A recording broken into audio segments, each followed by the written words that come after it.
Finally, in this video, I will show you how to find a confidence interval for the population mean when we do not know the value of the population standard deviation. This is the most common situation you will find in actual practice. We've put this off until now because it allowed you to grasp the concepts of a confidence interval without having to learn too much new stuff all at once. If you thought it was already too much, then you should appreciate that we didn't make it any worse by giving you more. What we've been doing up until now was standardizing every sample mean into its z-score using this formula. And when every sample mean in this sampling distribution is converted into a z-score, we end up with a distribution of z-scores, which is the standard normal distribution, or the z-distribution. The center equals 0 and the spread equals 1. Just look at this formula for a z-score. Which values will change each time we take another random sample from the population? Only the sample mean. The sample size won't change because we take the same size sample each time. The population standard deviation and the population mean will not change. Those population parameters are what they are. But what would happen if instead of using the population standard deviation, we use the sample standard deviation? Now, which values will change each time we take a random sample? Both the sample mean and the sample standard deviation will fluctuate from sample to sample. This extra level of fluctuation will need to be accounted for, and that's exactly what our new standardized distribution will do for us. It's called the t-distribution. It looks similar to a normal z-distribution, except its tails are fatter and its mound is flatter. Think of it as a sloppy version of a normal z-distribution. The t-distribution does not follow the empirical rule, so the middle 95% will not be contained within approximately 2 standard errors of the mean. It will need to be more than 2 standard errors because it spills out more. And the smaller the sample size is, the sloppier it gets. In other words, the fatter the tails will be and the flatter the mound will be. But as the sample size increases, this t-distribution looks more like a normal z-distribution. We have a different t-distribution for each different degrees of freedom, which is denoted by df and calculated with a very simple formula. Degrees of freedom equals n minus 1. It's just 1 less than the sample size. Here's the graph of the standard normal distribution, the z-distribution. It's the red curve. And here is a t-distribution where the degrees of freedom equals 5 because the sample size was 6. It's the blue curve. And here's a t-distribution when the degrees of freedom equals 3 because the sample size was 4. It's the green curve. Do you see what's happening as the sample size gets smaller? The mound gets flatter and the tails get fatter. What causes the mound to get flatter and the tails to get fatter? This short little cartoon will show you.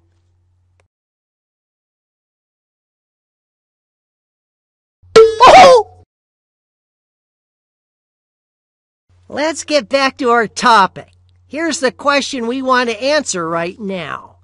What will we be doing differently when creating our confidence interval when we are using a sample standard deviation instead of the population standard deviation? Not very much.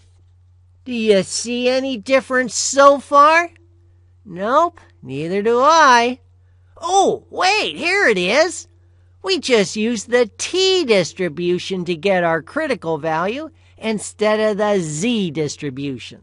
To get the critical value from the t-distribution, you use either the t-distribution table or the function inverse t on your TI-84 calculator. Whereas you got the critical value from the z-distribution by using either the standard normal distribution table or the function inverse norm on your TI-84 calculator. The other calculations are very similar to each other. Just to make sure that you see just how similar they are, let's look at the calculations side by side. The formula on the left side here is what we use when the population standard deviation is known, which we would plug in right here. And we plug in our critical value here and our sample size here. In our last video, I showed you how to find this critical value using the standard normal distribution table. The formula on the right side here is what we use when the population standard deviation is not known, which is why we are using the sample standard deviation S, which we would plug in right here. And we plug in our critical value here and our sample size here. Let me show you how to find the critical value using the t-distribution table. The first thing you should do is make a sketch like we did in the last movie, Confidence Intervals Part 3. Don't be a miserable wretch. Make that sketch. Let's use a 99% confidence level. So sketch this 99% centered in the middle of a t-distribution. Then use this sketch to help you visualize what the area in the right tail would be. Hopefully, you'll come up with 0.005 or 0.5%. So our critical value is at the 99.5th percentile because 99.5% of the distribution is below this value. Also, suppose our sample size n equals 16. To look up the critical value in the t-distribution table, you just need to know two things: the degrees of freedom, which tells you which row to use, and the area in the right tail, which tells you which column to use. So let's see what we get when we use row, degrees freedom equals n minus 1, which equals 16 minus 1, which equals 15, and column 0.005. We get 2.947. What does this tell us? We need to go out 2.947 standard errors above and below the population mean in order to contain the middle 99% of all the possible sample means that we could get.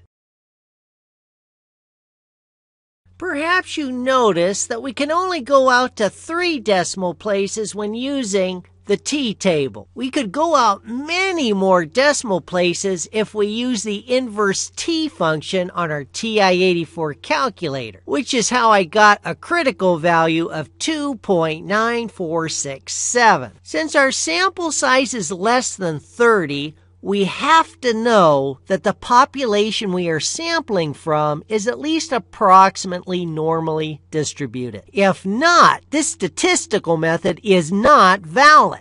Why? Because the sampling distribution for the sample mean would not be at least approximately normally distributed. We have to have that. So not only do we need to have a normal population because we had a small sample size that's less than 30, we also have to use the t-distribution because we don't know what the population standard deviation is equal to. The t-distribution makes up for not knowing the value of the population standard deviation. The normal population makes up for the small sample size.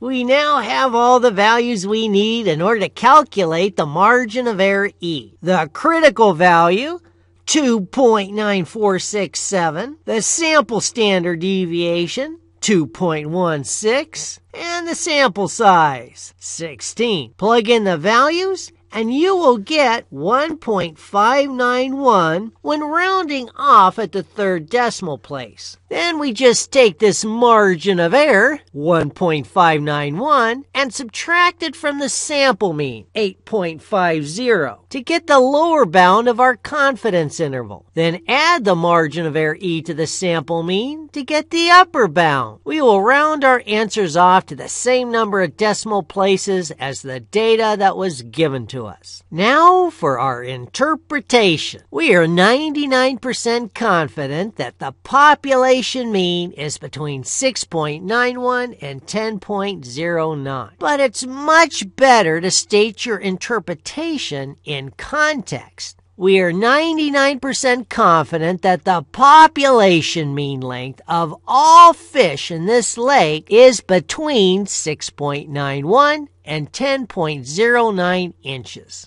To use the TI-8384 calculator to check our answer, we will use the function t-interval. Press the stat key. Then press the right arrow key twice to highlight tests.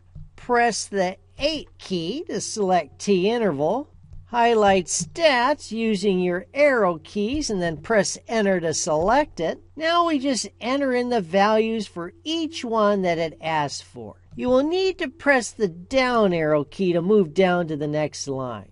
We enter 8.50 for the sample mean and press the enter key. We enter 2.16 for the sample standard deviation and press the enter key. Enter 16 for the sample size and 0.99 for the confidence level. Highlight calculate, then press the enter key. Does this match our hand calculations after we round off at the second decimal place? Oh, yes. So now you know how to calculate a confidence interval for a population mean, whether or not you know the value of the population standard deviation. I have one last question for you. Are you thankful that you did not have this concept of a t-distribution dumped on you on top of everything else you had to learn in order to understand what confidence intervals are? Now I want you to think about that until a shiver of horror runs through you. This horror was avoided only because in our first 3 videos, we made the outrageous assumption that we knew what the population standard deviation was equal to, even though we did not know what the population mean was equal to. Back in our first video, I admitted that this doesn't happen very often, but I implored you to humor me and that all would be explained in video 4.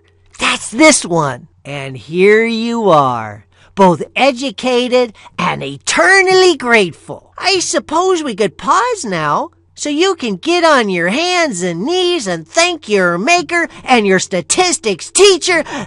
But after you're done, dust it off your knees, you should go on to video 5. Why? Well, What if you're not working with quantitative data? It's very likely you could be working with categorical or qualitative data. In that case, it's very likely that one of those categories you are very interested in. Why? You are so interested you would love to know what proportion of the entire population of interest is in that category. You don't need to know exactly what that population proportion is equal to, but you would be very happy to be fairly confident, say 95%. That it's somewhere within a reasonably narrow interval. I wonder what statistical method we might use to accomplish such a feat. This is a job for the confidence interval for a population proportion. Video 5, Confidence Intervals, Part 5, will teach you how to do them. It's the last video, and you've come this far, baby! Why stop now? Now, before we get into our bonus feature, I would like to mention there's a slight difference in approach depending if you're using one of the older statistics textbooks or one of the newer ones. The newer ones assume you have easy access to technology, so you are not the least concerned about the hand calculations. Because of that, they always use the t-distribution when the population standard deviation is unknown, and only use the z-distribution for those rare events when the population standard deviation is known. But I want you to be aware of how some old-timers are doing this, because they haven't all died off yet. Okay, there, I said it! Before we had such easy access to technology, we would take into consideration what would make our hand calculations easier, as long as it didn't change our answer too much. Remember when I mentioned that the t-distribution looks more like a z-distribution as the sample size gets larger? That means our confidence interval calculations won't be too far off if we use the easier to work with z-distribution instead of the t-distribution, as long as our sample size n is large, at least 30. So the crusty old-timers only use the t-distribution if the sample sizes were small. You might hear one of them cackling with glee their motto: the tiny t-distribution is for tiny samples. And it was way back when I was teaching with one of those old-time statistics textbooks that I created the following comic. It's from a comic book I created, so I apologize for any references it makes to earlier comics that I wrote in that book.